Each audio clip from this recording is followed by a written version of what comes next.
بسم اللہ الرحمن الرحیم نحمدہ ونصلی ونسلم علی رسولہ الکریم اما بعد۔ اب آ گیا جی ترکیب جو تھی نا، ترکیب ہر ایک کی ترکیب کرنی ہے، ٹھیک ہے؟ بس صرف ہم ایک کی ترکیب کریں گے، باقی جو ہے نا پھر ہم وہ کریں گے۔ ترکیب کیا ہے؟ ہر ایک کی ترکیب اس طرح ہے۔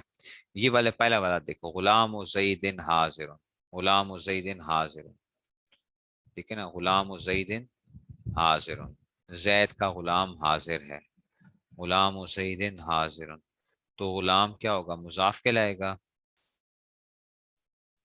غلام کیا کہلائے گا؟ مضاف کہلائے گا، ٹھیک ہے نا؟ زیدن کیا کہلائے گا؟ مضاف الیہ کہلائے گا۔ یہ کیا کہلائے گا؟ غلام جو کسی کے لیے ہوتا ہے اس کو مضاف، جس کے لیے ہوتا ہے اس کو مضاف الیہ کہتے ہیں، ٹھیک ہے؟ جس کے لیے اس کو کہتے ہیں مضاف الیہ کہتے ہیں، ٹھیک ہے نا؟ تو غلام و زیدن میں کیا آئے گا؟ غلام مضاف ہے، زیدن کیا ہوگا؟ مضاف الیہ ہوگا۔ غلام مضاف، زیدن مضاف الیہ، تو مضاف مضاف الیہ مل کر کیا بن جاتا ہے؟ مبتدا بن جاتا ہے۔ حاضروں سے کیا بن جائے گی؟ خبر بن جائے گی۔ تو مبتدا خبر مل کر جملہ اسمیہ خبریہ بن جائے گا۔ دوبارہ دیکھو، غلام کیا ہے؟ مضاف ہے جو کسی کے لیے ہے، اور زید کیا ہوگا؟ مضاف الیہ ہوگا، جس کے لیے ہوگا۔ یہ دونوں ملیں گے نا تو یہ کیا بنتا ہے؟ یہ مبتدا بن جاتا ہے۔ میں کہتا ہوں زید کا غلام، آپ کہتے ہیں استاد جی کیا کر رہا، کیا رہا ہے، کیا کر رہا ہے؟ میں نے کہا حاضر ہے، خبر ہے نا اس کے بارے میں، یا جاگ رہا ہے یا سو رہا ہے، یہ ساری کی ساری کیا ہو جائیں گی؟ یہ اس کی خبر کہلائیں گی۔ تو غلام و زید، زید کا غلام حاضر، حاضر ہے، زید کا غلام کیا ہے؟ حاضر ہے، غلام و زید حاضر، زید کا غلام حاضر ہے۔ یہ کیا آ گیا اس میں سے؟ ٹھیک ہو گیا جی؟ اس کو کہتے ہیں مبتدا اور خبر مل کر جملہ اسمیہ خبریہ ہو جائے گا۔ پھر مبتدا خبر مل کر جملہ اسمیہ خبریہ ہو جائے گا، ٹھیک ہو گیا جی؟ اس کو کہتے ہیں غلام و زید حاضر، تو مبتدا خبر مل کر جملہ اسمیہ خبریہ ہو گیا، ٹھیک ہے جی؟ اب باقی جو ترکیبیں ہیں وہ ہم بعد میں کریں گے، ذرا یہ جو ترکیبیں ہیں کیونکہ تھوڑی سی وہ پیچیدہ ہیں، اس کی ترتیب، کتاب کی جو ترتیب ہے نا وہ ذرا تھوڑی سی مختلف طریقے سے ہوئی ہوئی ہے ترتیب جو ہے، تو وہ ہونا یہ نہیں چاہیے تھا، لیکن بس انہوں نے اس طرح کیا ہوا ہے۔ اب آتے ہیں جی فصل نمبر 2، جملہ کے ذاتی و صفاتی اقسام، جملہ کے ذاتی و صفاتی اقسام، ٹھیک ہے نا؟ تو اب آپ کو یہ بتائیں گے کہ دیکھو جب بھی کوئی جملہ آئے گا نا اس میں کم از کم کیا ہونے چاہیے؟ 2 کلمے ضرور ہونے چاہیے۔ جملہ جب بھی آئے گا اس میں کیا ہونے چاہیے؟ کم از کم 2 کلمے ضرور ہونے چاہیے، 2 کلمے ضرور ہونے چاہیے۔ یا تو وہ دونوں کلمے کیا ہوتے ہیں؟ لفظوں میں موجود ہوں گے، جیسے ضربہ زیدن، دیکھو ضربہ ایک ہے، ایک کلمہ ہے، زیدن دوسرا کلمہ ہے، دونوں لفظوں میں نظر آ رہے ہیں آپ کو؟ تو جملہ جب بھی آئے گا نا تو وہ 2 کلموں سے کم نہیں ہوتا، اس میں کم سے کم 2 لفظ ہوتے ہیں، یا تو وہ دونوں لفظ کیا ہوتے ہیں؟ ظاہر ہوتے ہیں، نظر آ رہے ہوتے ہیں، ٹھیک ہے نا؟ یا یہ ہوتا ہے کہ تقدیرن ہوں گے کہ ایک نظر آ رہا ہے اور ایک نظر نہیں آ رہا ہے۔ جیسے اسرب ہے نا، تو اس میں انتا پوشیدہ ہے، لفظوں میں موجود نہیں ہے۔ اسرب بھی پورا جملہ ہے، اچھا اسرب کا مطلب ہے تو مار، اسرب کا کیا مطلب ہے؟ تو مار، امر ہے تو مار، یہ پورا جملہ ہے اسرب، لیکن یہ صرف ایک لفظ ہے، ایک لفظ ہے اسرب۔ آپ کہتے ہو استاد جی یہ کیسے ہو گئے؟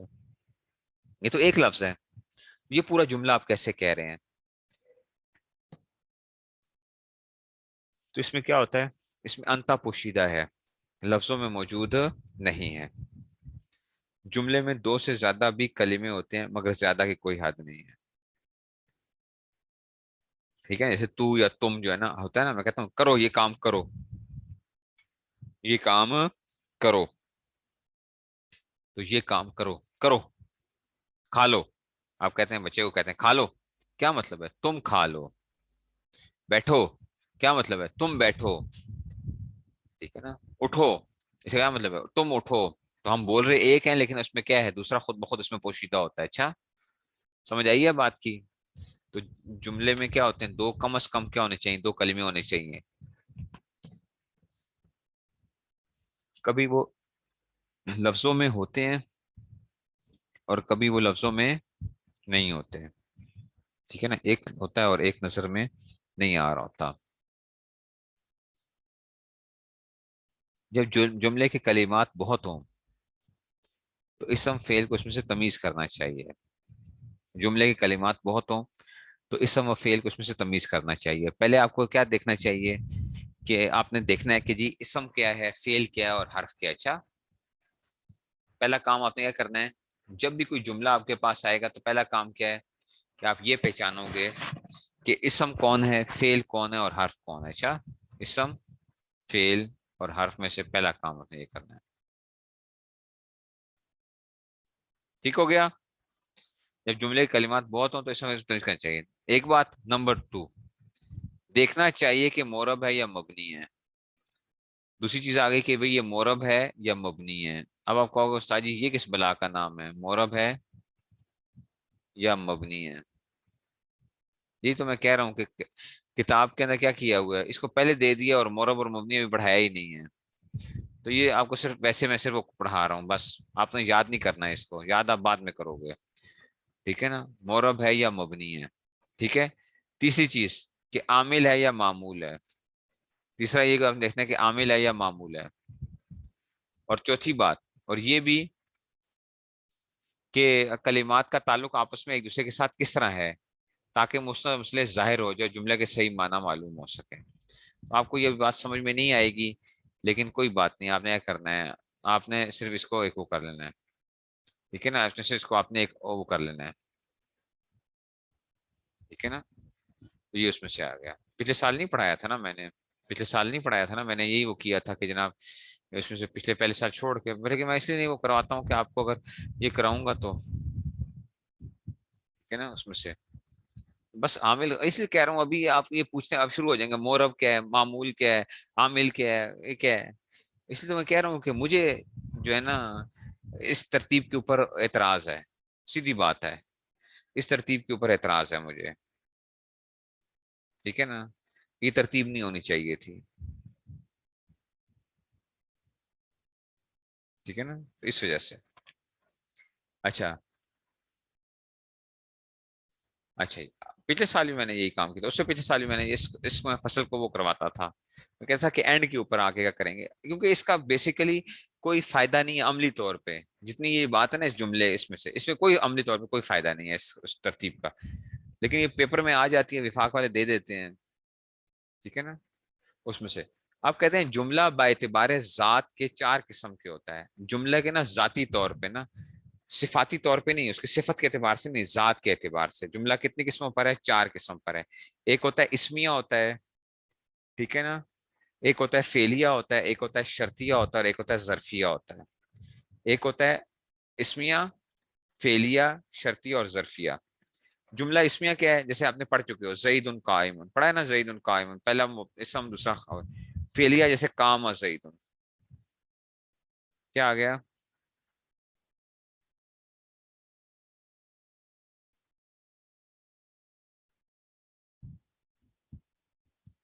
قام زید, زید کیا ہوا, کھڑا ہوا.